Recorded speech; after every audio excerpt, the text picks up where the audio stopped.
ঢাকা শহরে গাড়ি চালাই আজকে প্রায় 4 বছর ধরে। এরকম দুর্ভোগ কখনো ভোগ করতে হয় নাই যা এই কিছুদিন ধরে পড়তেছি। আল্লাহ, গতকালকে অনেকগুলো পাম্প ঘুরছি তেল ভরার জন্য, কিন্তু তেল ভরতে পারি নাই। এত পরিমাণ দীর্ঘ লাইন ছিল যে ভাবলাম এত দীর্ঘ লাইনে দাঁড়ানোর পর যদি তেল না পাই, হ্যাঁ ওই আক্ষেপ নিয়ে তেল আর ভরি নাই। তো আজকে ভরা নেট করে বেরোইছি, কিন্তু পাম্পে যেতে পারি নাই। পাম্প থেকে অনেক দূরে, প্রায় 6 থেকে 7 কিলো রাস্তা। তার আগে গাড়ি বন্ধ হয়ে গেছে। ঠেলতেছি, কি পরিমাণে গরম, এই গরমে গাড়ি ঠেলা। একটা খালি মানুষ আড়াই যে কতটা কষ্টের, তারপরে গাড়ি ঠেলা ভাবতে পারেন।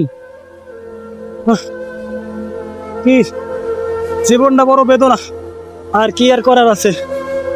উপরওয়ালা যা করেন ভালোর জন্য করেন। ঠেলতেছি, আর এমন পর্যায়ে ঠেলতেছি ডাইন লেন দিয়ে। হ্যাঁ, তার কারণ এই ডাইন লেন একটু হালকা ছায়া আছে, বাম লেনে গেলে প্রচুর রৌদ্র। গাড়ি ঠেলা আর রোদের ভিতরে এটা তো জীবন পুরা শেষ করে ফেলাইব। ভালো থাকবেন সবাই, দোয়া করবেন। আগাচ্ছি, ফি আমানিল্লাহ।